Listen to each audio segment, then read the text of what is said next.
Please join me in a pledge to the flag.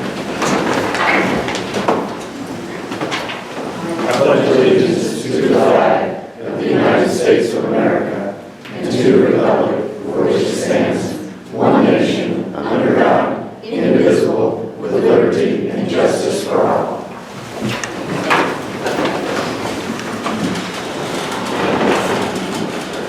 As stated, this is a reconvened meeting from October 10th. Our only business at this reconvened meeting will be to approve the budget.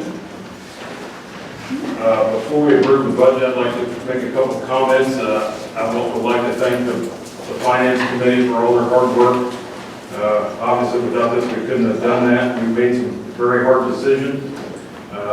There's some inflation going on in the country, and we had a hard time trying to come up with what we thought were equitable raises to the employees of the county. So I want to commend the Finance Committee.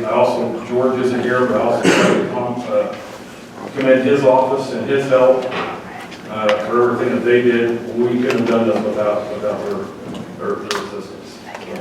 Without further ado, I think I will entertain a motion to approve. Mr. Chairman, may I? Sure. I just want to say thanks to the Finance Committee for what you folks did. I know, like Mr. Chairman said, things are tough and things are hard to go around. And I just want to say on behalf of me, my district in Mattoon, 8th District in Mattoon, we thank you. Thank you.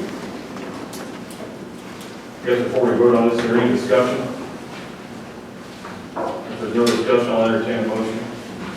A motion by Mr. Watts, a second by Mr. Shook. Roll call. Bennett, Yes. Corey, Yes. Doty, Yes. Friesland, Yes. Mason, Yes. Purdy, Yes. Shook, Yes. Watts, Yes. Cox. Yes. I guess now I will entertain a motion to adjourn that meeting. Any motion? Motion by Mr. Bennett, second by Ms. Corey. Roll call. Bennett, Yes. Corey, Yes. Doty, Yes. Friesland, Yes. Mason, Yes. Purdy, Yes. Shook, Yes. Watts, Yes. Cox. Yes.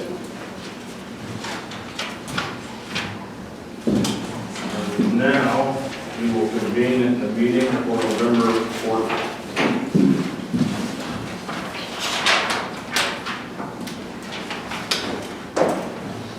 Call that meeting to order.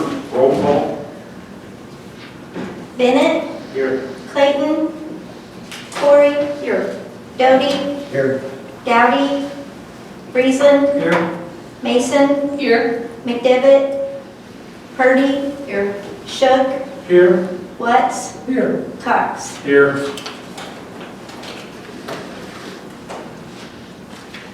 If we can stop the redundancy here, and we'll jump right into public comment. First is Mr. Stodden. Okay. Good evening. Just wanted to make a couple of points here. I printed up the flyer. I'm sorry it's not done too well. My assistant said we're out of toner. So what I think you can see it. I marked in here some of the most important parts here. We're definitely on a downhill slide here in America tonight. And last week, or last Monday, last meeting, I brought to your attention what syncretism was. This is really not that hard to understand. There can only be one set of laws in a nation. You can't have 20 different sets. For instance, we're trying that, where we're going to try to please all religions, all laws. For instance, the Muslims have different laws than what Christians do. That will not work. This is why it's important we know that America was founded on a Christian foundation, and this here part right here explains it very well. Towards the bottom here it says, Christianity is the immortal seed of freedom of the world. For the past 200 years, we were successful because we had a law system that was equitable for everybody. This is why it's so important. You can only have one set of laws. You can't have 20 different sets running a country. Think about it. It's just nothing but chaos if you have it. And this is where we're at today. We have chaos. I don't know where this is going to end up, but that's why it's important for you to go back to your churches and have good ministers to tell you the truth instead of not giving you all of the gospel. Down here at the bottom of the picture, we have the justice here. She's pointing down to the Bible. There it is. These men down here are having a fuss. Okay? How shall the judges judge? Here's the judges up here. It's really not that complicated. We've played the fool and we're giving this up. We don't need to give it up. Okay. On the back here, some of you have seen this already. I brought it to you one time from Bastiat's book on the law. I made some notations there. Where are we at today? There's really about 3 things that can be accomplished under the law. I'm just about done. Thank you. Number 1, if everybody's treated equal, nobody plunders one another. Okay? Everybody gets treated fair. I don't know if that's the right word. Sometimes it'd be better to say treated right. And then we finally come down to everybody plunders everybody. This is where we're at today, where everyone is plundering his neighbor. Look around you. Okay. So having said that, look this over. This is why it's important for you to know the law. If you don't understand it, you've got this good man over here. He can help you. Be careful what you do, the money you spend, and so forth. Thank you. Thank you. Mr. Donato. According to a recent study by the University of Illinois Chicago, it deemed that for the 4th year in a row, Chicago ranks as the country's most corrupt city, and Illinois stands as the 3rd most corrupt state in the nation. No surprise, people who live here, names like Madigan, Blagojevich, Ryan, both parties, I'm nonpartisan, I don't care, there's been corruption on both sides.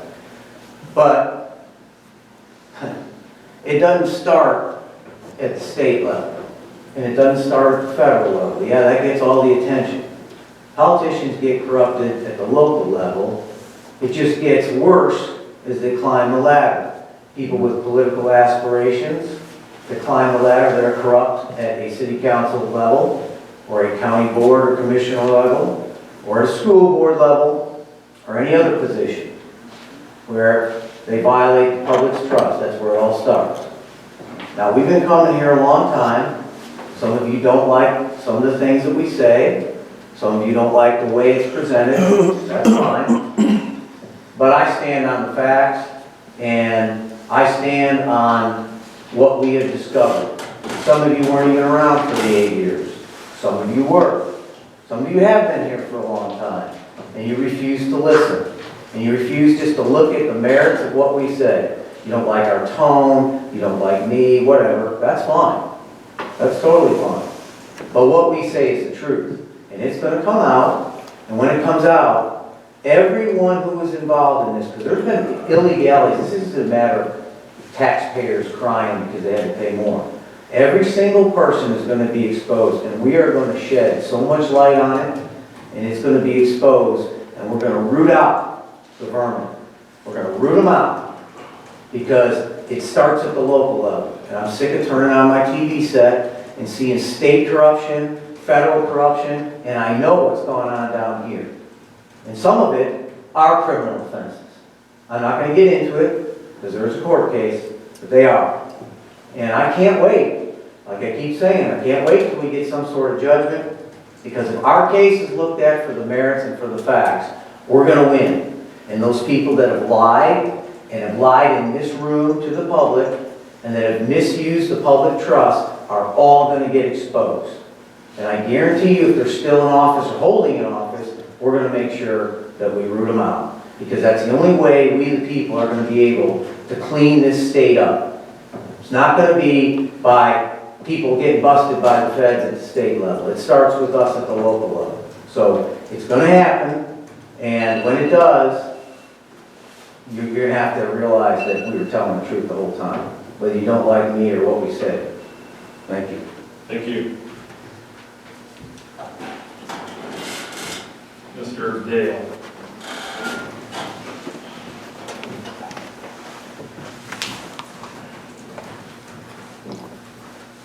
Good evening. If I may appease the Coles County Board. My name is Nicholas Dale. I'm from Champaign, Illinois. As many people know, Levitt and Perconti represented a family. They're a law firm out of Chicago. They represented a medical malpractice verdict, or medical malpractice case. They got a jury verdict of $40 million against Sarah Bush Lincoln Health Center, the largest verdict outside of Cook County. On their website for psychiatric malpractice, they have what is psychiatric malpractice, and they listed psychiatric misdiagnosis, overdrugging, psychiatric abuse, effects of psychiatric malpractice. Hang on, that was just some of them. Misdiagnosis, failure to diagnose, delayed diagnosis, medication errors, improper supervision, ignoring or minimizing symptoms, failure to notice suicidal symptoms, failure to refer patients to other specialists is necessary, and psychiatric abuse. Here they have a case on their website that says it's published in the Annals of General Psychiatry, found that 39.16% of patients with severe psychiatric disorders were misdiagnosed. Specifically, schizoaffective disorder, 75% rate of misdiagnosis, major depressive disorder, 54.72%, schizophrenia, 23.71%, bipolar disorder, 17.78%. I recently calculated the per capita rate of mental health cases newly filed from the data of the annual statistical report from the Supreme Court. In 2021, Coles County had 100 new mental health cases. Per capita, out of 103 counties in Illinois, that makes this the fourth most litigious county to bring forth mental health cases. That is reflective of the psychiatrist here. Furthermore, I didn't bring the dictionary in. It's 13 pounds, but I have a snippet from it. It is the Webster's Third New International Dictionary, unabridged.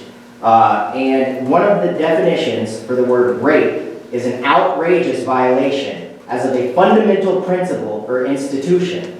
And it uses it in a sentence, trials that have been criticized as a rape of justice, a judicial rape of the Constitution. My rights were raped from me in 2013 by Jesse Danley in the mental health case. There is a per se conflict of interest, the same conflict of interest that was in Tyler Abbott, or the state of Illinois versus Tyler Abbott, allowing Dr. John Lauer to rape me in this definition he is my father's co-worker at that point in time.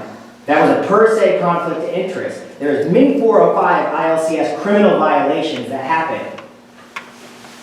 I do not appreciate being raped by Jesse Danley. I do not appreciate being raped by Brian O'Brien. I do not appreciate being raped by my psychiatrist, Dr. John Lauer. It is unacceptable. And also, James Glenn is retired, but he also raped me as part of the mental health case. I don't appreciate it. Are you done? Thank you.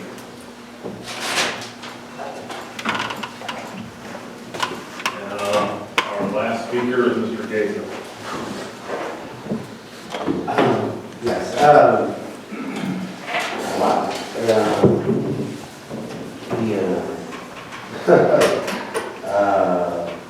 Yeah, that's well, the Second Amendment and the assault weapons ban in this case, particular, it's designed to divide the rural counties from Chicago. That's really what it's designed to do. All legal owners of the weapons they're after are here. And none of the crimes being committed are here. It just makes no sense. It's interesting about the video being founded on, you said that, we were founded on Christian, religion, but it was decidedly anti-Catholic, that's for sure. That's why it took so long for us to get a Catholic president. And that kind of warfare within the religion is kind of why they wound up over here to begin with, the Protestants. It's kind of interesting, the real history of all of it. It's fascinating. And the First Amendment itself, if you look at it, it allows the states to persecute on the basis of religion. But then we had the Civil War, and thank goodness we had something that did allow us to have equal protection under the law. The 14th Amendment. But I know I just kind of rambling because I just got shocked. So Thank you so much. What a lovely day, right? It's going to be. Thank you. Mr. Chairman, I forgot to say something during the discussion, before we voted on the minutes of last month. And in the minutes, I wanted to give a shout out to the sheriff's office. I mean, they already had the shout out about the inspection that was so successful. But I'm really impressed that Kyle Chandler has started this program with the inmates where they could learn, get a certificate, is it? About food safety, The food handling certificate, yes. food handling certificate. Yeah, what a great opportunity for them, so I really appreciate it. That's it. Thank you. Next is a Coles.